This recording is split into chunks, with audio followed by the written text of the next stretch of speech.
बहुत समय पहले की बात है। एक छोटा सा राज्य था। उस राज्य का राजा बहुत ही दयालु था। उस राजा का इकलौता पुत्र था, लेकिन वो जो पुत्र था वो लाड प्यार में बिगड़ता चला जा रहा था। 10-12 साल का हुआ तो हरकतें उसकी ऐसी हो गई थी कि राजा को बात बात पर गुस्सा आने लगा था। और एक दिन राजा को अपने पुत्र के गलत आचरण पर इतना गुस्सा आया कि अपने ही पुत्र को, अपने ही बेटे को, राजकुमार को राज्य से बाहर निकाल दिया। दरबार में मंत्रियों ने समझाया कि महाराज आपके पुत्र हैं, राजकुमार हैं, आगे यही चल करके राजा बनेंगे। उसने कहा नहीं। राजा ने किसी की नहीं सुनी।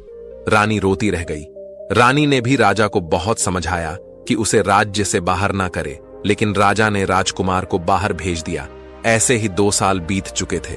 अब समय के साथ जब राजा बूढ़ा हुआ और उसे लगा कि वाकई में राज्य को अब राजा देना होगा, तो उसने अपने मंत्रियों को बुलाया और कहा कि देखो, सैनिकों को मेरे बेटे को लेकर के जाओ और मेरे बेटे को ढूंढ करके लाओ।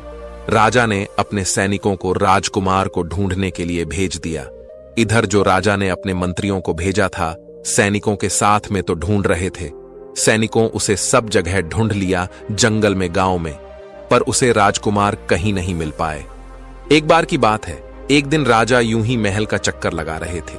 तभी राजा के मन में विचार आया कि उसे अपने राज्य की खुशहाली के लिए पहाड़ों के बीच में बने मंदिर में भगवान के दर्शन करना चाहिए। लेकिन वह यह कार्य अकेले करना चाहता था। वह चाहता था कि उनके साथ कोई न चले। वह अकेला ही इस यात्रा को खुद तय करेंगे और शायद उन्हें अपना बेटा वापस मिल जाए। लेकिन उस रास्ते पर एक घना जंगल था। फिर भी राजा ने निश्चय किया कि वह मंदिर जरूर जाएंगे। राज्य के सभी लोग और मंत्री ने राजा को समझाने की बहुत कोशिश कि उन्हें उस जंगल में अकेले नहीं जाना चाहिए, वहां बहुत खतरा है। और उस जंगल में आज से पहले जो भी गया, कोई वापस नहीं आया।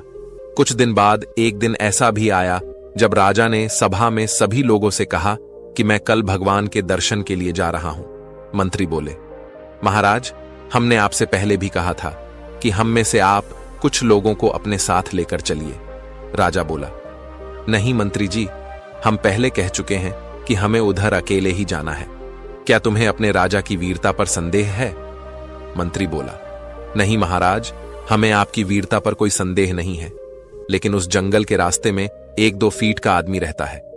वह बड़ा ही खतरनाक है। जो भी उसके सामने आता है वह उसे मार देता है। साथ ही साथ वह बड़ा चालक भी है। इसलिए उस जंगल में आपका अकेले जाना सुरक्षित नहीं है। राजा बोला, यदि वह मेरे सामने आया तो वो खुद जिंदा नहीं बचेगा।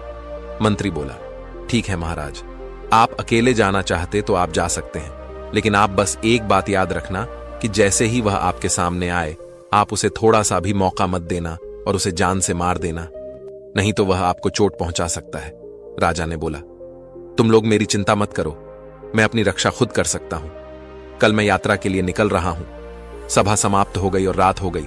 रानी ने राजा से कहा कि महाराज, आपका वहां अकेले जाना सुरक्षित नहीं है। हमने अपने बेटे को पहले ही खो चुके हैं और अब आप भी चले गए तो हमारा क्या होगा? और रानी यह कहकर रोने लगी। राजा ने रानी से कहा कि देखना, मैं जब वापस आऊंगा तो अपने बेटे को भी साथ लेकर आऊंगा। और राजा सो गए। रात भी गुजर गई। अगले दिन राजा के यात्रा पर निकलने का वक्त हो चुका था। राजा यात्रा के लिए अपने महल से घोड़े पे बैठकर निकल गए। राजा अब महल से काफी दूर आ गए थे। रास्ते में उन्हें एक गांव नजर आया तो राजा ने एक आदमी से उस मंदिर तक जाने का रास्ता पूछा। उस आदमी ने राजा से कहा कि आपका वहां अकेले जाना सुरक्षित नहीं। हे राजा ने कहा, आप मेरी चिंता मत करो। तो उस आदमी ने कहा कि आप यहां से सीधे चले जाइए। थोड़ी दूर जाने के बाद आपको एक जंगल दिखेगा। आपको उस जंगल को पार करना है, उसके बाद आप मंदिर तक पहुंच जाएंगे। राजा अब वहां से आगे बढ़ चुके थे। जैसे ही वह जंगल में कुछ आगे बढ़े, उनके सामने वही 2 फुट का आदमी आ गया। राजा उसे देखते ही चौकन्ने हो गए। राजा घोड़े से नीचे उतरे। राजा उससे कुछ पूछते, उससे पहले उस 2 फुट आदमी ने राजा पर हमला करने लगा। राजा ने अपनी तलवार निकाल ली और उसे लड़ने लगे।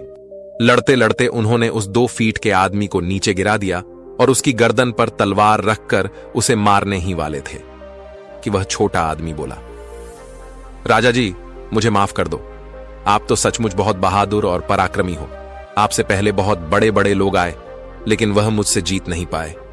मैं आपसे माफी मांगता हूं, आप मुझे छोड़ दो। राजा सोचने लगे, मेरे मंत्री और सेनापति न जाने क्यों इस 2 फीट के आदमी से डर रहे थे, इसे तो मैंने ऐसे ही हरा दिया। राजा अब अपनी यात्रा के लिए कुछ आगे निकल आए। वह जो 2 फुट का आदमी था, अब वह 2 फुट से 4 फुट का हो गया था। उसने राजा पर फिर से हमला किया। राजा ने भी अपनी तलवार निकाली और उस 4 फुट आदमी से लड़ने लगे। राजा ने उसको फिर एक बार हरा दिया। आदमी बोला, राजा जी, मुझे माफ कर दो, आप बड़े ही दयालु हैं। राजा बोले, तुमसे पहले मैंने 1-2 फुट के आदमी को हराया है और उस पर दया करके उसको छोड़ दिया है। जाओ, तुम्हें भी मैं छोड़ता हूं। तुम भी क्या याद रखोगे, मेरी मंजिल कुछ और है, तुम्हें मारकर मुझे क्या मिलेगा। ऐसा कहकर राजा ने उसे छोड़ दिया। उसके बाद राजा ने अब अपनी यात्रा आगे बढ़ाई। राजा चलते चलते काफी दूर आ गए थे और सुबह से वह ऐसे ही चल रहे थे। शाम भी हो चुकी थी, इसलिए राजा ने एक पेड़ के नीचे थोड़ा आराम किया। वह बैठे ही थे कि उन्होंने देखा कि 8 फुट का एक आदमी तेजी से उनकी तरफ आ रहा। हे राजा उसे देखकर काफी भयभीत हो गए, क्योंकि वह आदमी आकार में बहुत ही लंबा था।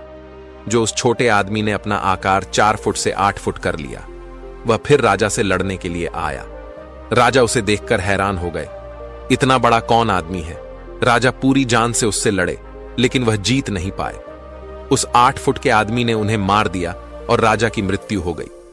यह बात अब महल तक पहुंच गई थी कि राजा की अब मृत्यु हो गई। रानी के आंसू रुक नहीं रहे थे, सब बहुत परेशान थे। कुछ दिन बाद राजा के जो मंत्री थे, उन्होंने फिर से सैनिकों के साथ वह राजकुमार को ढूंढने के लिए निकल गए। मंत्री और सैनिकों ने उन्हें काफी ढूंढा।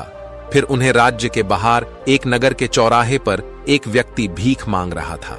रोज की तरह दोपहर का समय था और उस राजा के जो मंत्री थे वो सैनिकों थे। उन्होंने देखा कि चौराहे पर बैठा था, तो मंत्री ने कहा, ये देखा देखा सा लग रहा है। आंखें मिल गईं, और जहां आंखें मिल गईं तो मंत्री ने सैनिकों से कहा, रुक जाओ, लेके आओ इसको। उसको लेकर के आए। मंत्री ने देखा कि उस युवक के हाथों में राज चिन्ह था, जो कि सिर्फ राजकुमार के ही हाथ पर था। मंत्री अचानक उसके से पैरों में गिर गया। सारे सैनिक घोड़े पर से उतर गए।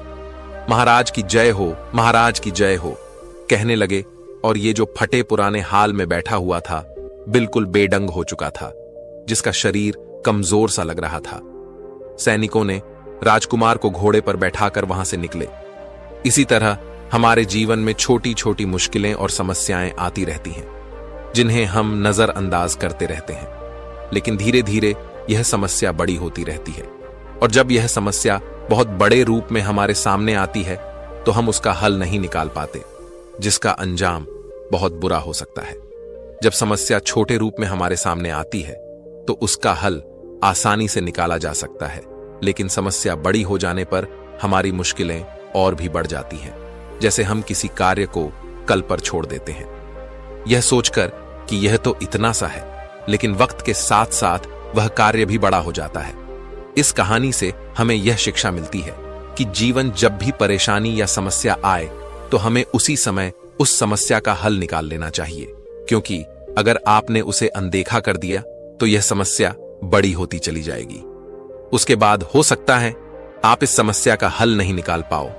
छोटी समस्या को हल करना आसान होता है और बड़ी समस्या को हल करना मुश्किल।